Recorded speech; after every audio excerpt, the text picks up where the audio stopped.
Bienvenue dans la chaîne Mathématiques Sciences. Aujourd'hui, je vais vous expliquer une nouvelle vidéo.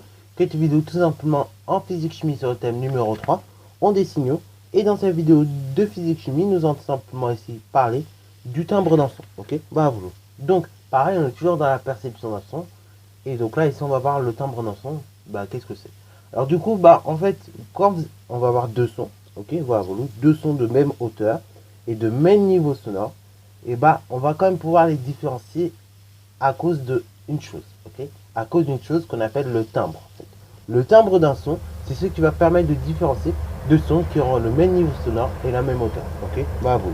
C'est-à-dire la même fréquence, en gros, deux sons qui seront de la même fréquence et qui seront tout simplement du même niveau sonore, ok? Voilà, pas plus fort, pas plus faible.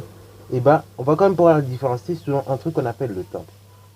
Par exemple, deux instruments de musique, ainsi, malgré qu'ils produisent un son qui est la même fréquence ou qui est la même hauteur, ou encore la voix de deux personnes différentes, on peut les différencier selon le timbre, ok? Selon le timbre, des deux choses, ok? De ces deux éléments, puisque chacun, par exemple, les instruments de musique, ces deux instruments de musique, bien qu'elles jouent la même hauteur et tout simplement, bien qu'elles jouent le même niveau sonore, ne vont pas avoir le même timbre, ok? Et de même, deux voix différentes, ces deux personnes-là, qui pourtant ont la même fréquence et qui parlent au même niveau sonore, comme elles n'ont pas le même timbre, du coup, c'est à cause de ça qu'on va pouvoir les différencier, ok?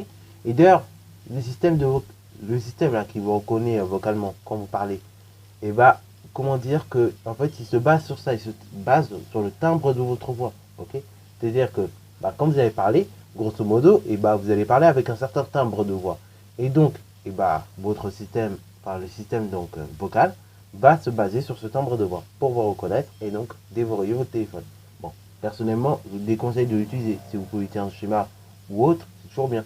Mais c'est vrai que le timbre de voix, mine de rien, c'est quand même quelque chose qui ne va pas changer avec le temps. Bien que votre voix peut muer par moment, notamment chez les garçons où c'est plus marqué, en fait, le timbre ne change pas. Ok, bravo.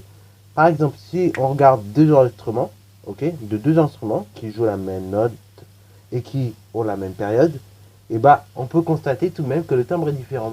Pourquoi? Parce qu'en fait, la forme du motif n'est pas la même, ok, bravo.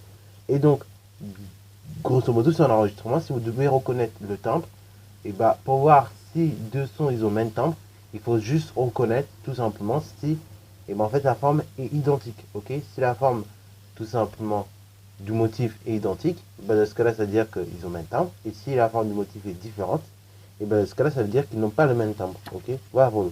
Et c'est comme ça qu'on reconnaît deux sons identiques complètement ou pas, ok? Bravo. Sur ce, c'est la fin de cette petite vidéo, j'espère qu'elle t'a plu. Si c'est le cas, n'hésitez pas à la liker, commenter et bonne à toi en mathématiques et en sciences.